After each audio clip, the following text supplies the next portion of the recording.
to that I'm aware of.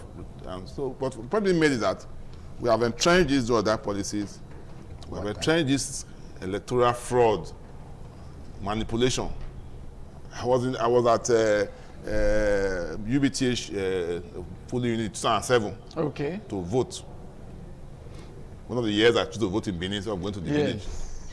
And I witnessed thugs coming to steal our ballot papers. They moved away. And we lecturers then, and some of us who probably didn't believe that was the right thing, we said we're going to trace this thing to, and we traced to one of the party leaders then. Yes, at that time. After a while, we said we were dispersed.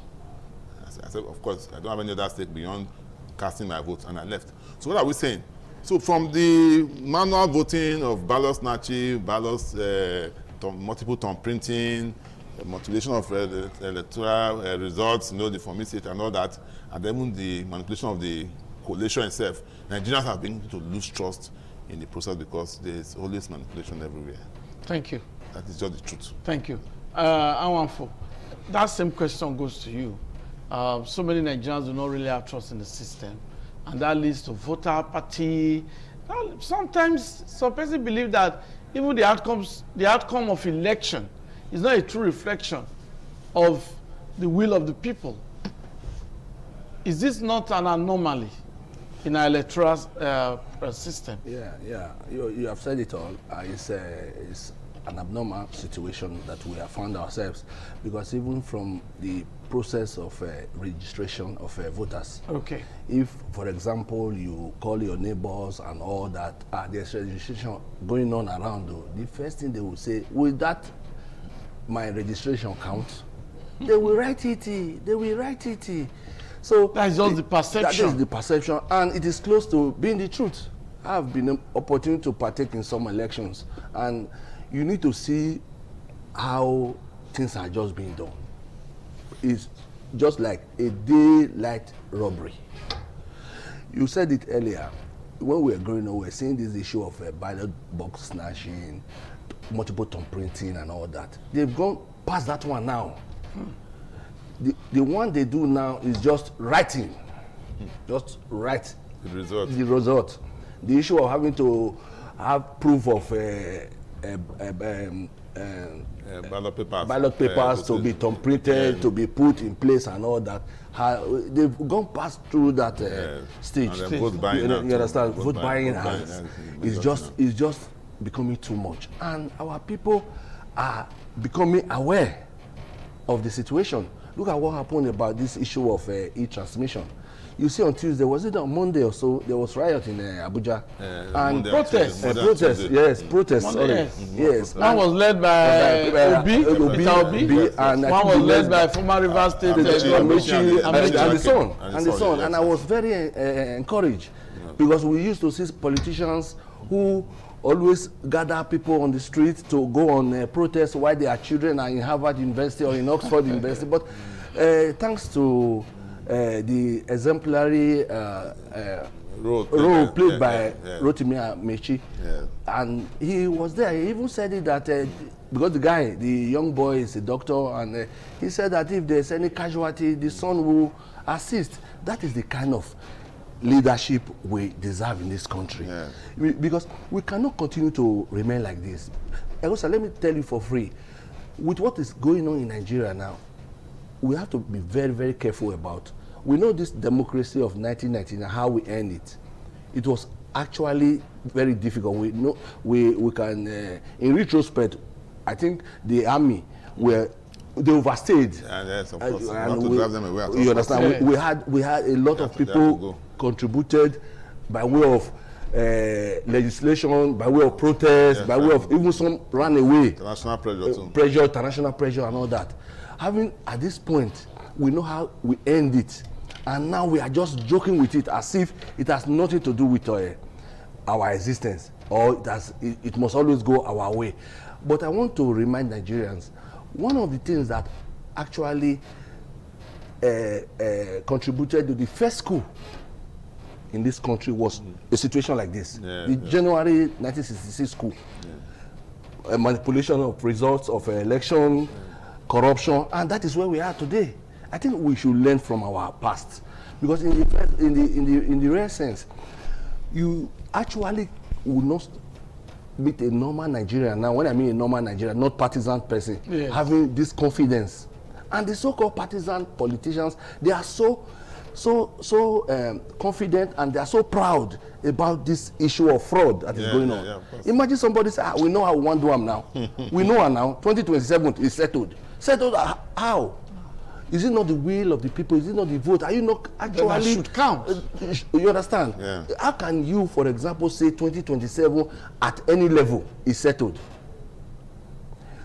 Some governors are talking about the issue of 2,000 votes, 3,000 votes and all that. This thing good governance is supposed to be the anchor point on the number of votes you are going to get. Not just saying it, oh, I want to contest as a councillor in a local ward. I will get 1,000 votes. And at the end of the day, you see me fighting around Bobizwa Hotel. Yes. At United Junction, I'm always fighting but I'm telling you that I'll have 1,000 and one vote. So how do you marry that situation? That one has actually contributed to a situation we are now, that people don't have confidence. Yeah.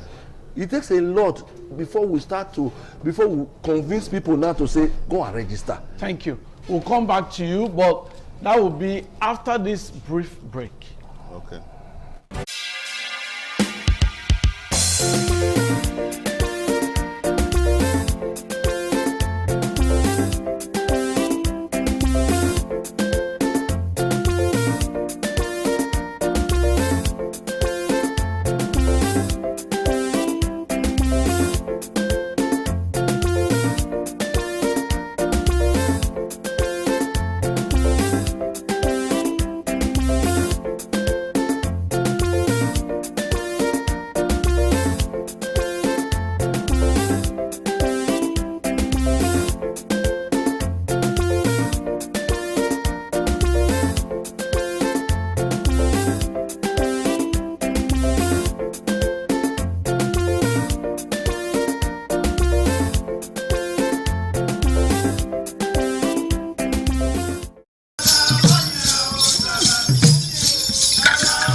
Some days, there comes the Ugemobo Festival, which the Oba celebrates outside the palace gate.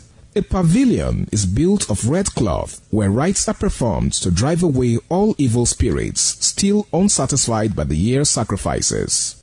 The Ugemobo Festival is to commemorate an event in Benin history which dates back to 1504 AD.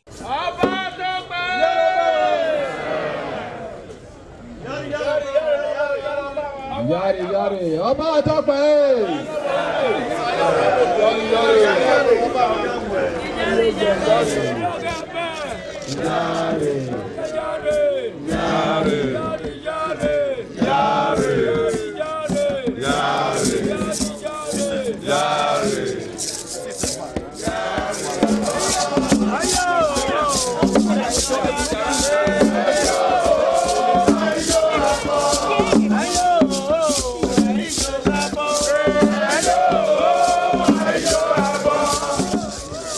It's always a delight, as usual, on the program. For those of you joining us, we are happy. And for those who joined us from the beginning of the program, spending 60 minutes with us is not taken for granted.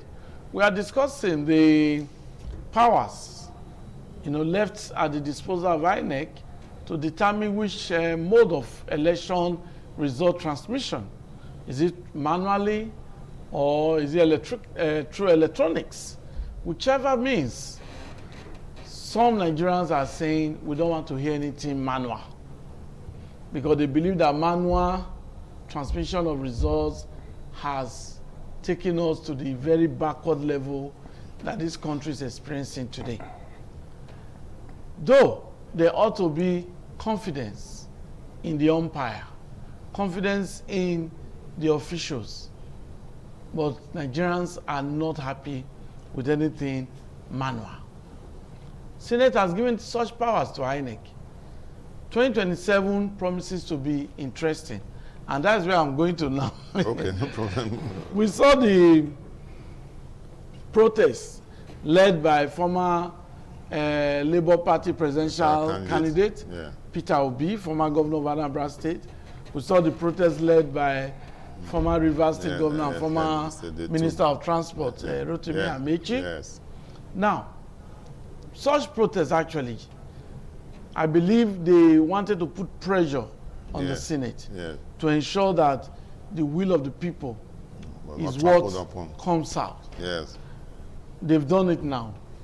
INEC has been given the powers, the discretion, manually. Though somebody has said that those beavers are coded, that you don't even need, well, I can't prove it here because I don't have an INEC official here. Yeah. But somebody has said that you don't even need internet, you don't need power, that the gadgets are coded. Yeah. It works with that. It even works with the. Once you send the result, it moves to the server.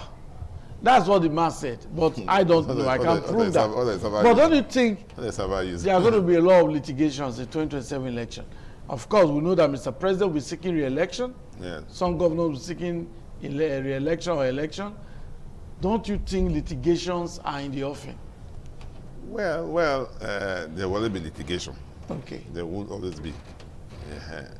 Because for us in this country, we also don't know how to accept defeat, really. We don't know how to accept defeat. You know, we only look for one excuse or the other. Okay. I did an election petition, I defended one rather, where the person came third. And the margin of lead between the person that was declared winner and the person that came third is almost what we call cantab in table tennis those days. Sometimes if you play table tennis, those that played on soccer, we are not those people who were good. It's called cantab. And the man was still in court hoping maybe we wanted to replicate the Imo State, scenario. Good. But the point being made is that there will be litigations, but it's not because of transmission or not. It will always be there, but it can be managed. It can be managed. That is why the legislation must not create room for that kind of floodgate of what we call the floodgate. Litigation, we'll fight for that, right? But there should be no floodgate, really. Even though lawyers would prefer that. And happily enough, since 2010, like I said, 2010, we're moving towards this electronic, electoral process, gradually, with the smart card, and now with the BVAS, and now with the e-transmission. Because the context here now is about e-transmission, real time. Yes. Real time, not the one that will be delayed. Yes. Because the Nigerians don't want to hear anything because the delayed. BVAS itself can store those information. We say it can be sent up to the server, and if there's no network, at any point in time when you get to a network, it will be there. It's a permanent storage. That's why even in electoral litigation, the court will say you must bring the BVAS report. You must also bring the BVAS machine for them to examine. So that if you even tamper with it, of course, the ICT people will know what to do, how to retrieve it. Just like a computer, when you try to manipulate a computer, you have to manipulate data on your system, or even your phone, as the EFCC does, to investigate crimes and money laundering. So these things are done. We have the experts who are trained. So it is not just, that's why the hoopla about it must be real time was unnecessary, like I said. And let me also address the fact that you are seeing those candidates come because their interests are at stake. It's their primary interest. How they can be declared president of the country. That's why they are in the forefront. It was a protest about kidnapping, a protest about student school fees, and they will not be in the forefront now. So they have a primary interest now. Just the way I've been in the forefront of a protest to increase my salary as a professor. So what's special about that? But that's by the wayside. So the drama is unnecessary because the drama, like I said, will cause more pressure. And if they are falling into that trap in removing the INEC discretion and say it must be real time. Whether it must be real time or nothing. How is that possible? Real time or nothing means that anything of anything of sabotage in the polling unit, the result is gone. And we know that even the ICT, the developing Nigeria now, they will also determine the level of persons who are into this field, who are able to protect this system from hacking. How many ethical hackers we have in our Nigerian system that we trained? When the US could accuse Russia of manipulating their election, you think it was done through gunpowder? It was done through the internet. through the internet. Through technology. So that is why it is dangerous to leave everything to the internet, the cyberspace. The cyberspace itself is very prone, it's more vulnerable than even the manual. The manual, if you do it, at least you see the viral configuration, you see the mutilation, also. And the polling unit agent, like I say, the polling unit agents are there. Let's even face the fact. The challenge for Nigeria election is not the transmission, it's the vote buying. Because the man who wants to win the people will still come and buy the vote, and it's the vote that he has bought that will be transmitted. And vote buying is a criminal offense which you cannot prove, except you prove beyond reasonable doubt. So you only push these people to say, okay, transmit, and then they will intensify their vote buying. But why don't you work on other areas, like I said, from the primaries, other variables that can affect, that can taint that process? Then why we gradually move towards the e-transmission? Now we have a dual process. What it means that, like I said, we use the reasonable smart test. The professor who is the INEC chairman is a man who is lettered enough to know what to do. So we want to let us stress his judgment. Let us just assume because Professor Mahmoud, rightly or wrongly, people feel he said he failed, he deceived Nigerians. Let's also get started. Let's be there as a professor of law, because my colleague anyway, my senior colleague, but I want to assume that he will not go that route. Yeah. So he knows that if you, like a place in Benin, for example, Metropolis, how would you say you cannot transmit result? That one, if you go to court and say you didn't transmit results, of course that will put a question on those results. If you use manual or true. But if you go to a remote village, where some villages in there don't know, they don't have light for the past 5 years. If the man says I could not transmit, I'm going to use the beaver storage. Yes. Sorry, I cannot do real time, but the beavers is compulsory. But I have the storage in my beavers. Match the beavers with from EC8A, because the beavers will capture it from EC8A. You have the soft copy and the hard copy. Let us match it to prove that should be acceptable. We don't say because the man in the Gbira camp, because they have a point in the Gbira camp where they voted that his vote should be wasted, it should be disenfranchised because it could not be transmitted, because you say it must be real time or nothing. That is where the balance comes in. Striking a balance means having a reasonable test to apply. So at a place like Lagos, Abuja, where the bandwidth is clear, where you cannot question the internet strength, then you must transmit. But we've seen your own profession. I don't have any excuse for transmitting. Yeah, we've seen in your own profession that the NBA election, they use electronics in terms of transmission of results. And even voting. And even electronic voting, and is judged as credible. Yes, but the NBA we're talking about is my feed. Yes. What is this? What is the population? What is when you are doing your surveys, you don't do sample size. What is sample size?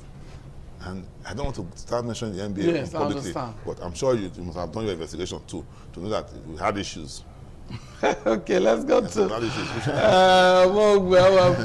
yes. I want to just borrow from where he stopped. Actually, there's no process that is perfect, but to some extent, there should be some credibility. Yeah, definitely. Not an issue of from the beginning. It's all done. I think one election they did last year in Uniben. Okay, our council election. Yes, I monitored it too, and it was done electronically. Yes. Irrespective of the fact that we're doing e-voting. You understand? It is possible. It's possible. So we over push these challenges too much, as if we cannot overcome it. Because the way technology is in the world now is just for you to copy what is tenable in another environment. If India can have an election of a population of 1 billion, no, after the election, no litigation. It might not be a perfect election anyway, but generally accepted. So you cannot compare or say because one local government or one locality somewhere in Rivers State or somewhere in Gombe has no network, it should be an issue of the Senate. When they want to transfer money to their girlfriends on a private jet, there will be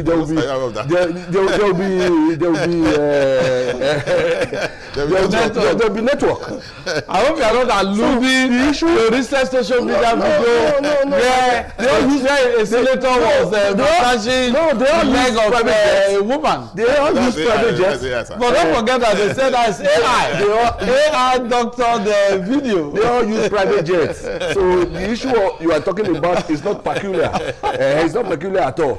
This issue, it is the INEC officials that were supposed to bring up these inches bring up this problem, not from the Senate. The Senate preempting them. You understand? That is my own perception. It's just an issue of, for example, you want to marry a woman. The woman will now ask you, will be a husband. Say, in this family, if one goes out of matrimony, what's the issue? What is the sanction? Will you still go? Is there any sanction for it? Is there any sanction for it? Something like that. Let INEC bring out their challenges. If I go astray, how many goes to that kill? So the issue is that the issue of the challenges should not be from the senators. Yeah. That is my own aspect. Definitely. Because they are the players. You can't be a player and be the referee at the same time, be the one drawing the laws. You understand? We all know where this matter is.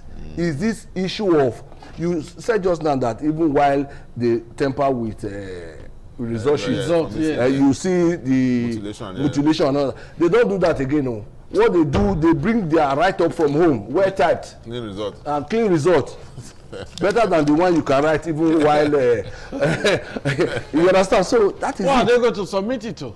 Who are they submitting it to? You want to ask me? It's mine on the feet. So the truth of the matter, yes, the truth of the matter is that it has gone past the issue of Nigerians romancing, trying to make believe kind of the environment, electoral processes and all. Like you rightly said, right from the primaries, there are flaws. You see, from party, if you want to actually look at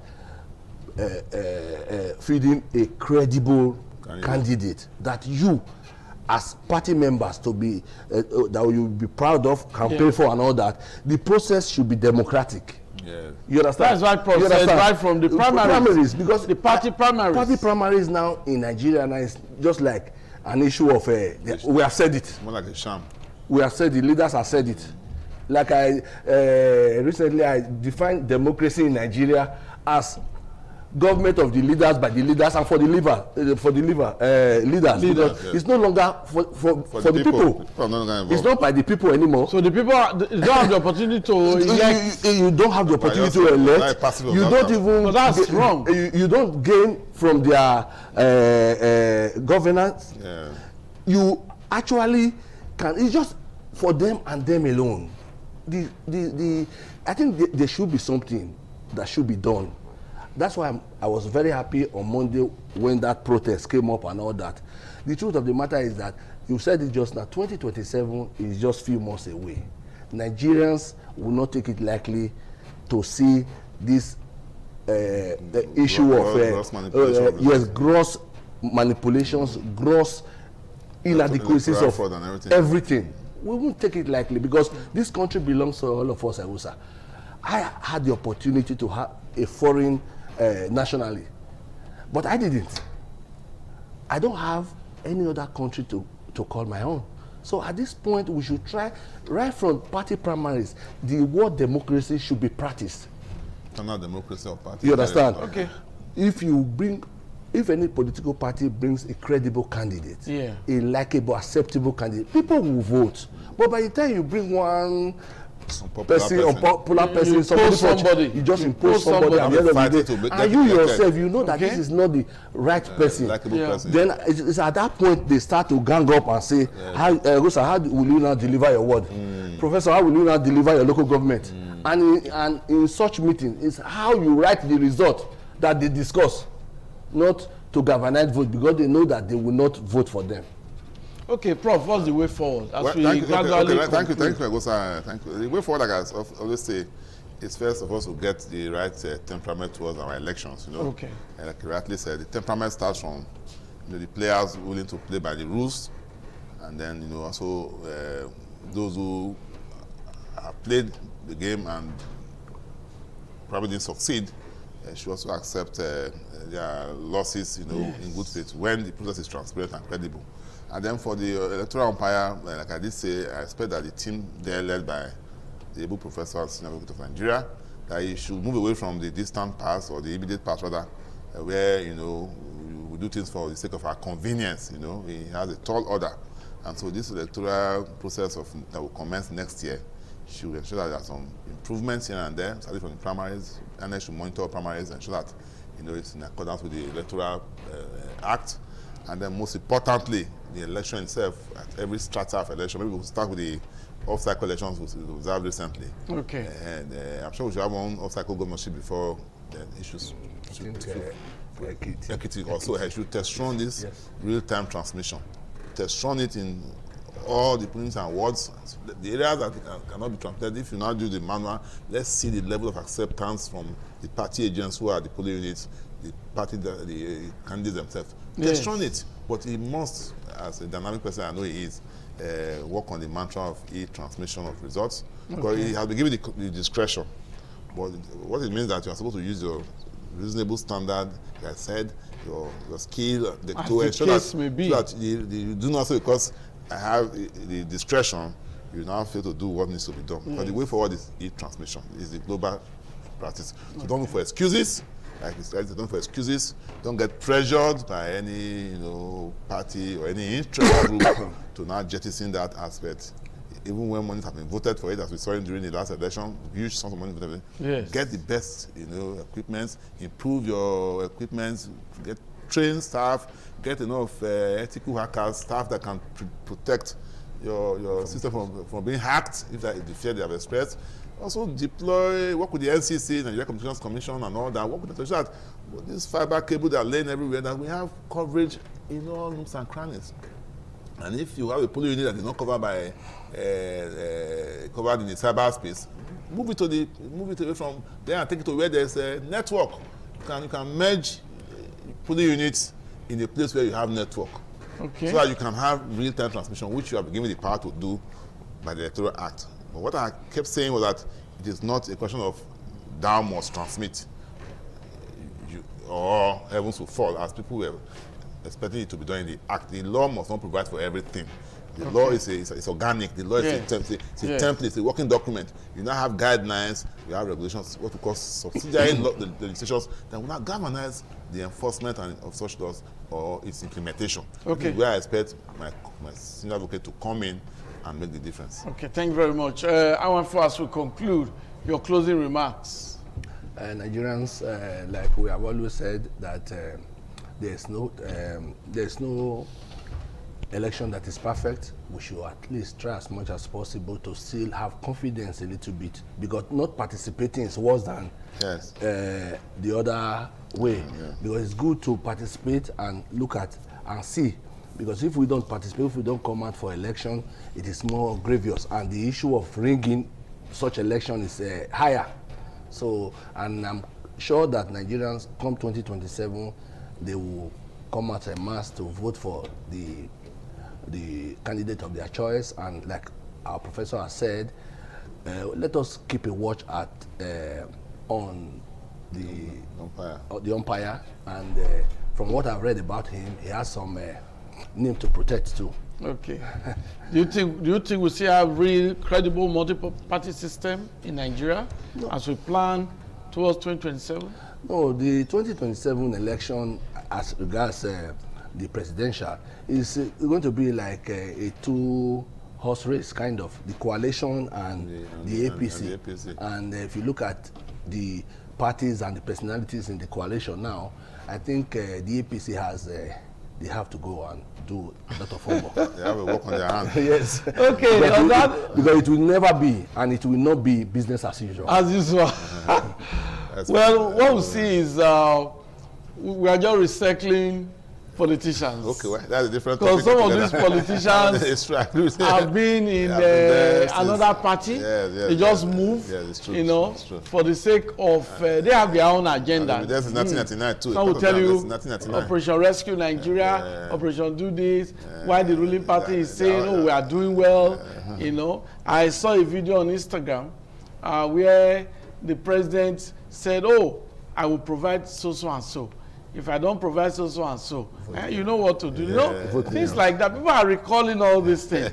So I know that it's also a way to ginger Mr. President to say you can do better. Yeah, it should. You can. This is not a place to campaign, but we want a better Nigeria. We want better welfare for Nigerians. Citizens, yeah. I believe that that's some persons like Professor Joe John may have enjoyed what I'm about to say now, that many years ago, when you graduate, they call you and say, which car do you want to drive? Did you enjoy that? Certainly not. We had that happen in Nigeria. We had that happen in the 70s. Yeah, in the 70s. I left school in the 90s. You know, that they will call you and so, congratulations, you graduated. You choose your job. Which car do you want to drive? You have different we offers. look forward to that again.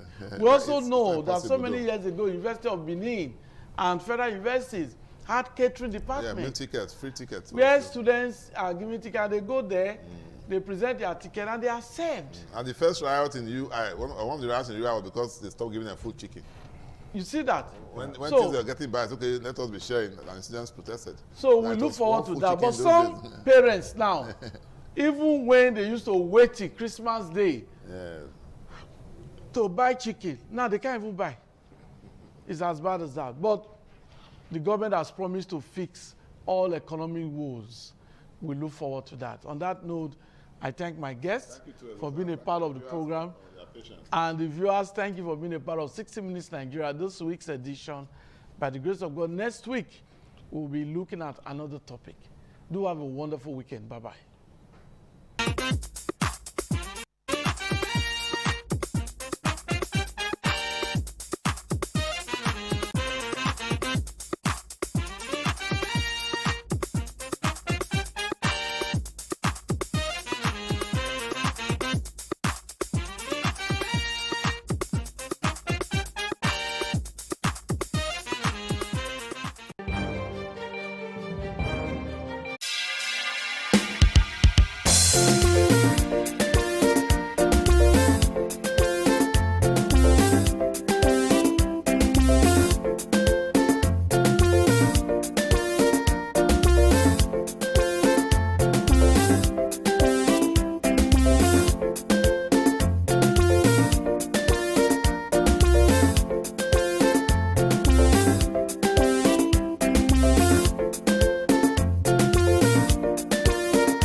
Some days, there comes the Ugemobo Festival, which the Oba celebrates outside the palace gate.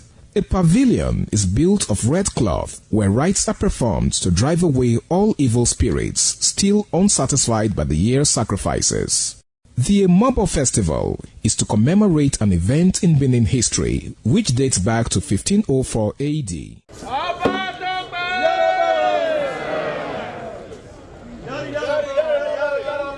Yari yari, ọba àtọ́pẹ́. Yari yari.